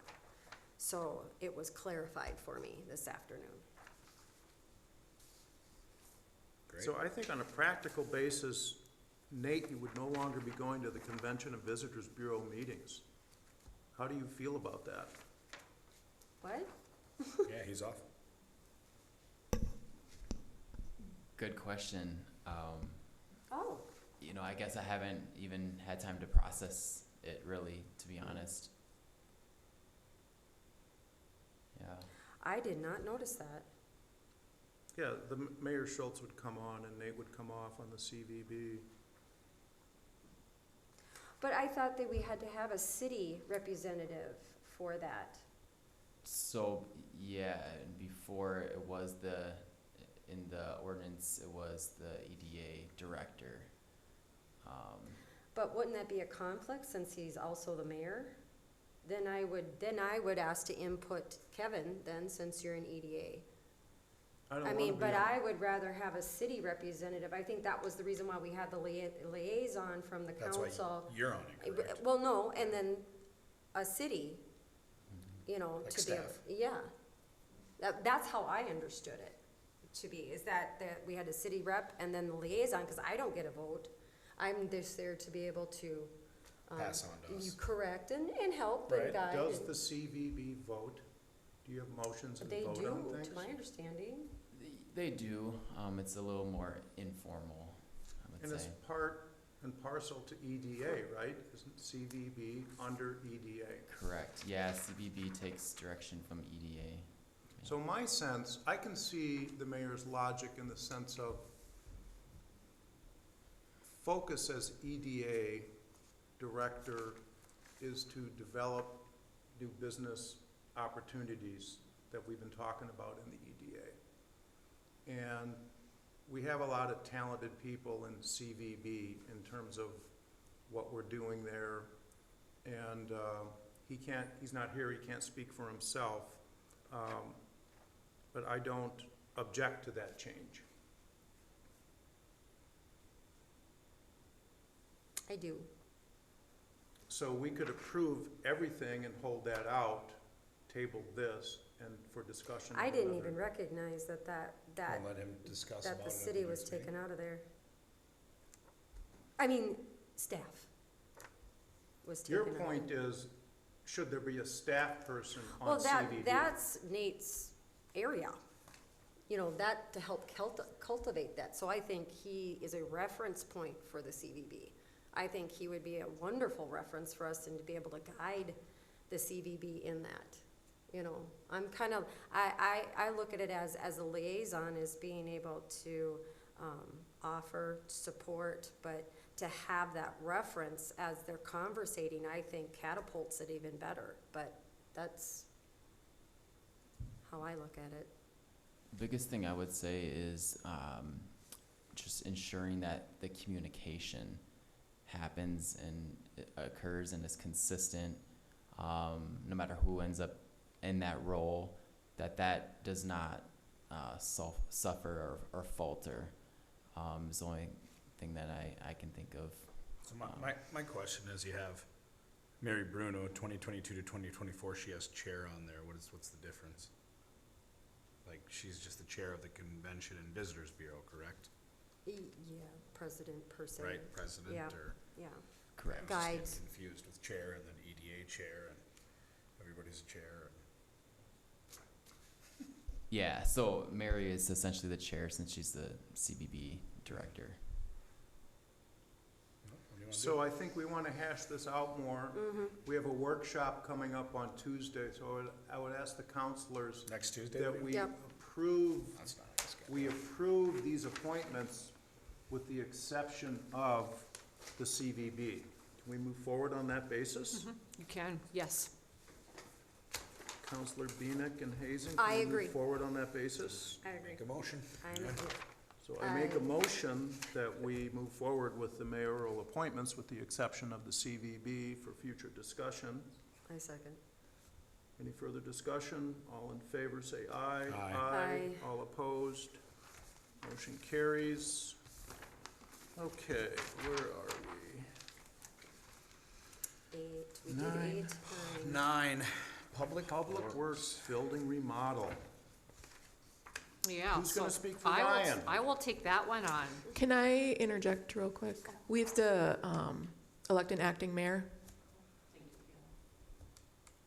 Oh, Well, see, I'm not, I approve his, well, I thought that's what we did though, by approving him, But it's not Kevin. on there. That one has to be a separate action.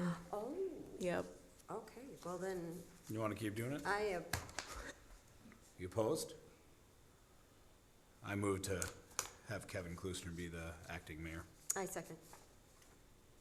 all in favor? Aye. Say Aye. aye. Aye. All opposed? No, Bob's not here. Okay. Gosh.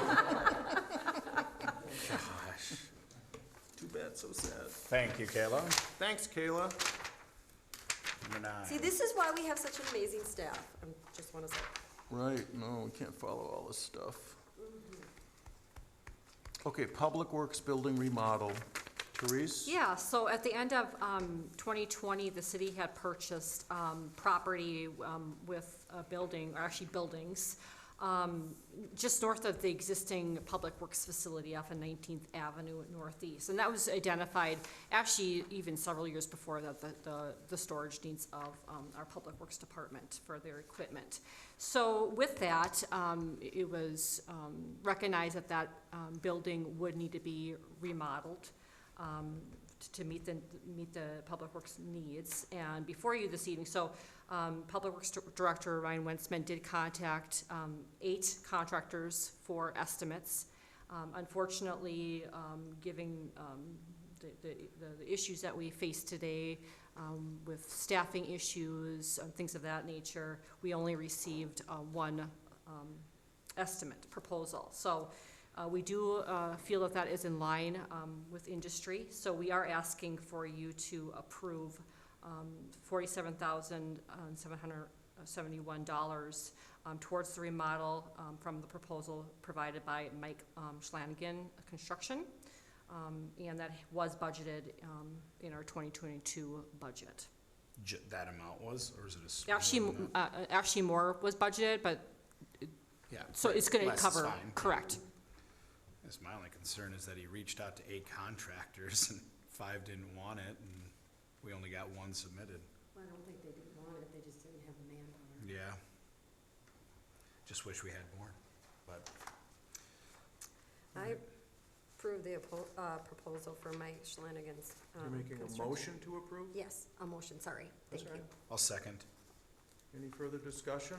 All in favor say aye. Aye. Opposed? Thank you. Departmental reports. Engineering report. I'm sorry, he had so much of the meeting tonight. I know. Okay, Randy. So I won't take much more. Talked a lot. As Keep much as going. you want. I'm sorry, I missed that. Actually, the only other report I think I'd make, you may recall where we suspended construction last year on 20th Avenue. One of the things that hadn't arrived in terms of our economy and volatility in materials were the lighting units. We received word that they're supposed to ship at the end of January. So there is a chance that they'll be arriving here, and Design Electric had indicated they would still work to install them. So you might actually see some construction activity in February, but it'll be limited to the lighting if those do arrive. We've seen a lot of dates come and go in terms of, well, they're gonna be shipping on this date, and then they don't happen, so I wanna manage expectations, but just wanted to raise awareness that they might see some activity on 20th with the lighting, so that's it for my report. Thank you. Departmental reports, or department reports, administration, Therese. Yeah, so I've been doing a lot of work on the community center. We've had staff meetings on that with HMA Architect, Greg Jake with the YMCA, Lori, Greg and I met with Heartsook fundraising in regards to starting that process. So we are compiling data for our consultant. Tomorrow evening, we have a public open house in the multi-purpose room here, and that is to gain input on the amenities. There was previously work done on that a few years back, but we want to make sure that we're still on track and hear from folks how they're, what spaces would they use and then how they would use that. We are going to do proper spacing. We'll have boards up with, with easels and make sure that we do proper spacing because of the COVID-19 pandemic. We will also have masks and be, mindful. We'll do it similar how we did our elections, which we were in the thick of it then as well. So pretty much all of us working will wear masks. Correct. Correct. Mhm. Okay. And then we'll also do an online survey for folks as well, Which Nate said. which he's getting Nate is rolling, working right? on. I think it's a good idea to launch, same day and Mm-hmm. get it up for 2 weeks. My only question with that is, I think I asked you, is can you get that even into the newsletter? Say, hey, we do have a website. We do want more input. It's going to be up for 2 more weeks. How do we get more traction out there, right? Because we don't want just 12 people showing up tomorrow like before. Right. We want thousands if it's Right, possible. so we didn't get it in the actual open house Right. in the newsletter Right. because of the timing of publication, 'cause Maybe they the only website. publish every 2 weeks. So what we did do is we did our website, Facebook page, a sign out here, our newsletter, an email went out. I worked with Kennedy Community School. They do an email blast every Friday to parents and staff that went out.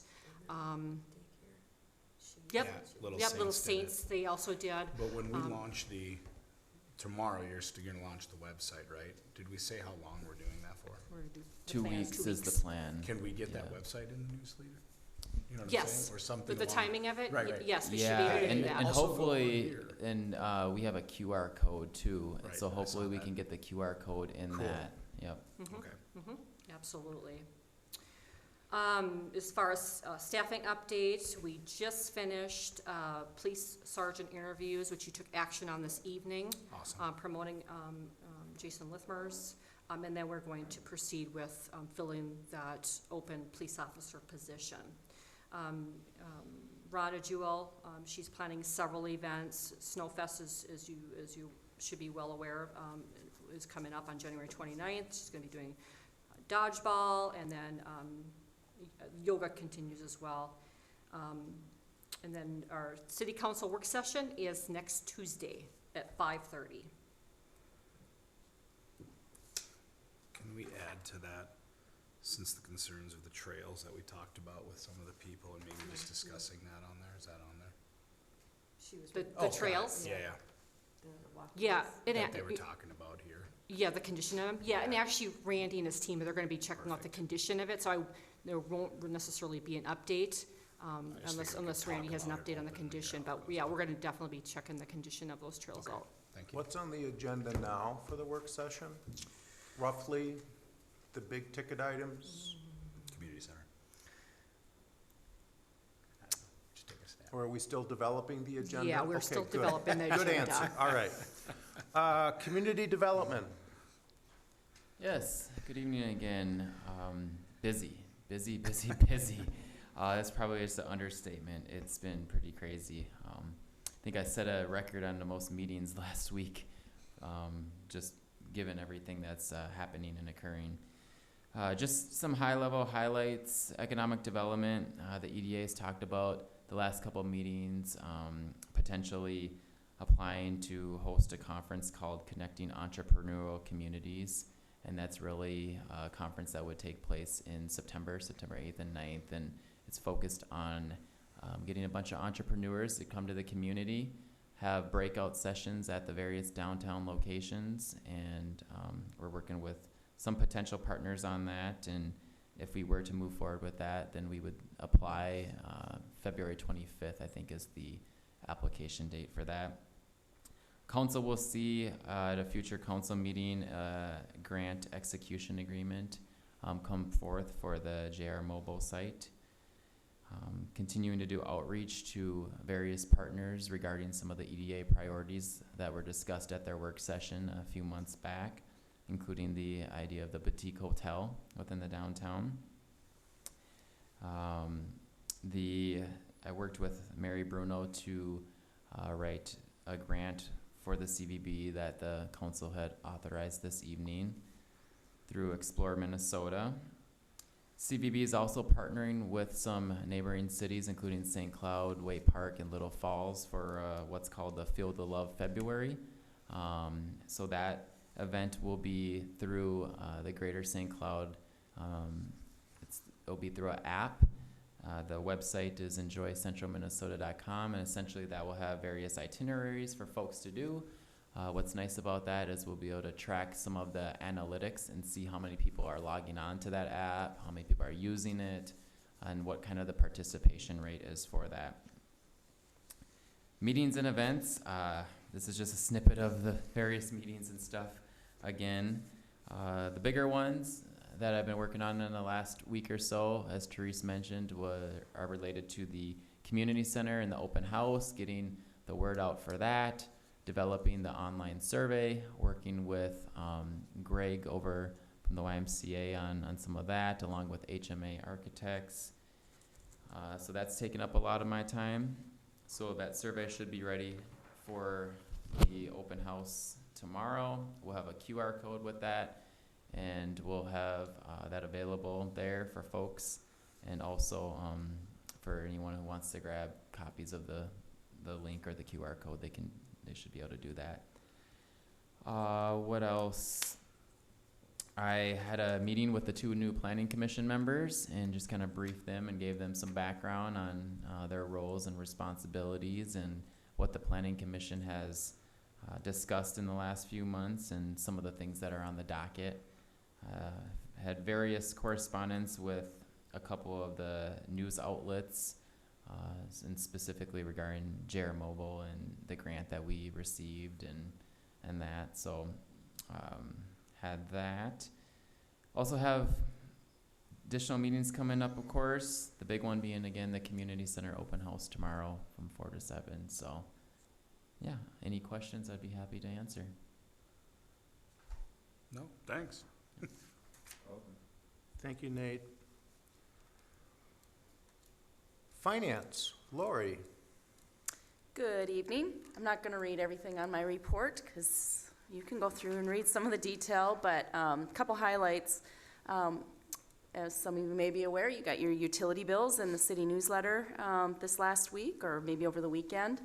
And I just wanted to remind folks or the residents out there that maybe are struggling to pay their bill that we do have a grant opportunity available for them. E-Heat through the Energy Assistance Program with the state. If you are interested in that, there is some information on our website right on the header. It's a pretty simple application, and we've been successful to help a handful of residents already with that grant program. Your clothing orders, if you've ordered something, if it's in, you should have received it. There's a few things on back order, supply chain issues. We did get our audit dates.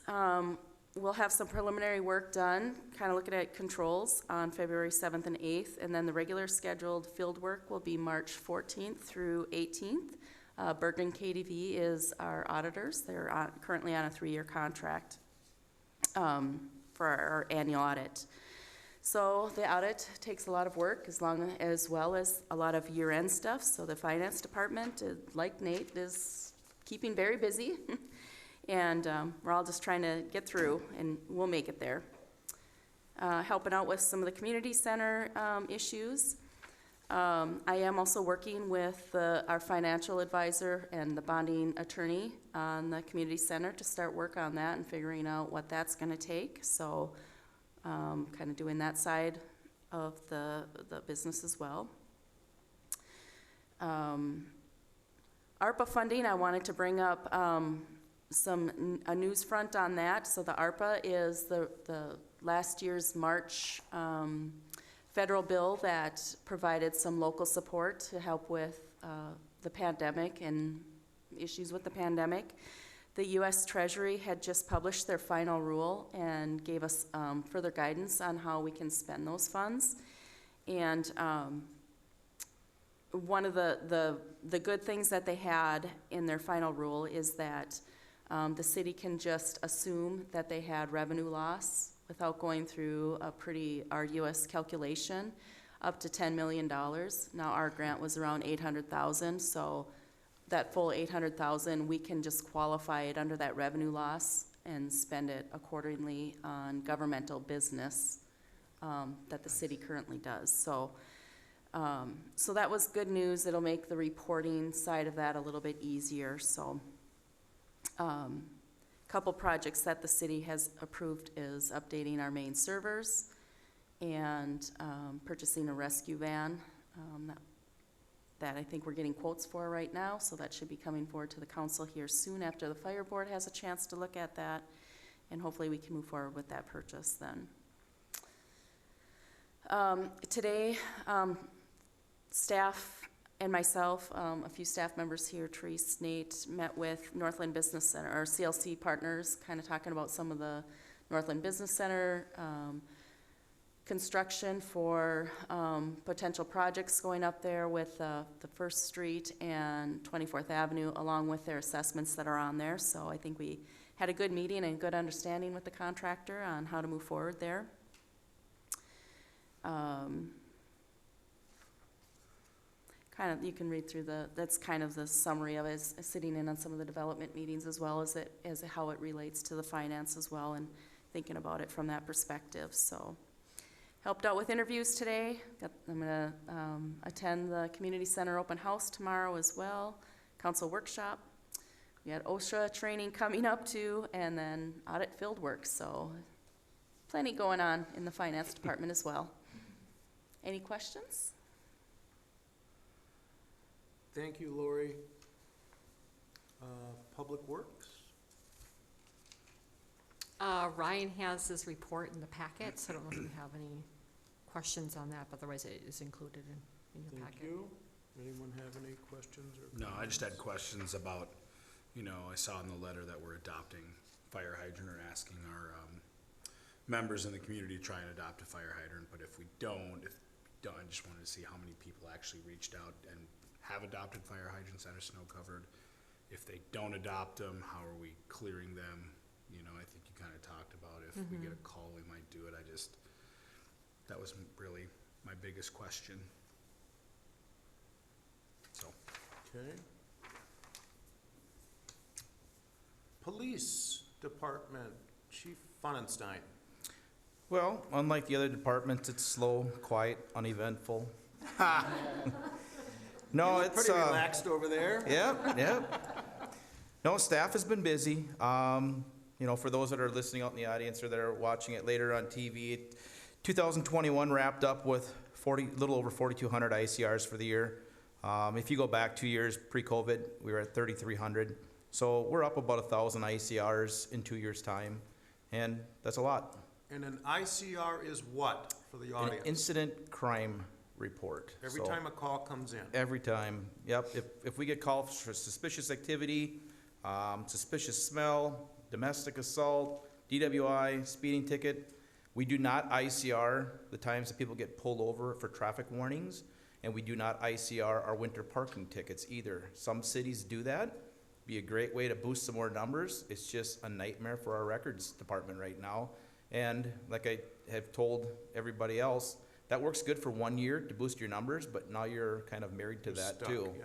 So there's Okay. no going back at that point. So as of right now, some cities do, some cities don't. It's just another way of keeping records, so. Thank But you. otherwise, yeah, I mean, the calls definitely are showing us where we're at, and as we've seen too with having Candy now for a few minutes, or for a few months now at the front window, she's been increasingly busy.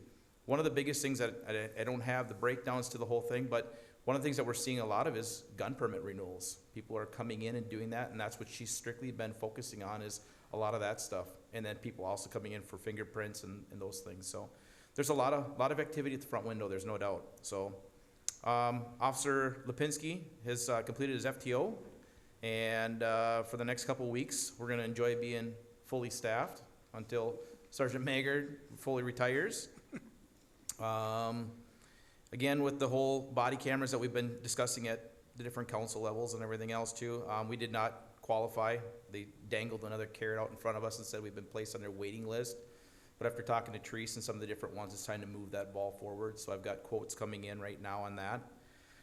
So that's where we've been really trying to figure out. And then as far as staff reports goes, Sergeant Dan will be having a coffee and cake retirement party here on the 31st.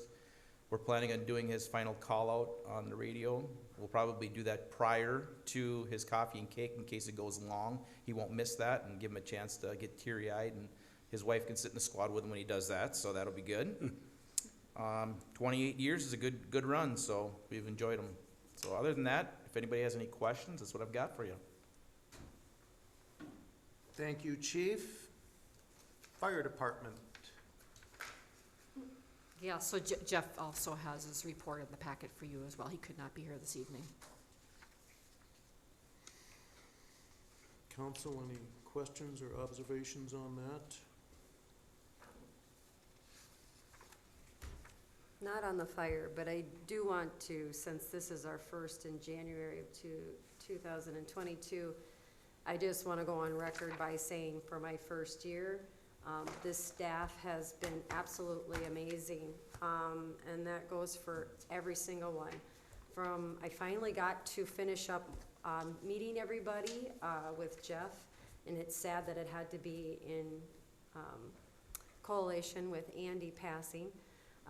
But I just can't begin to say thank you for each and every one of you and what you do and how you support us and still have boots on the ground and keep doing what you're doing. So I just want to say thank you again. And I look forward to working with you this year. Yeah, and Counselor Beanick, I would say the same. What I was gonna comment on is everyone's really working hard. We've got a lot going on.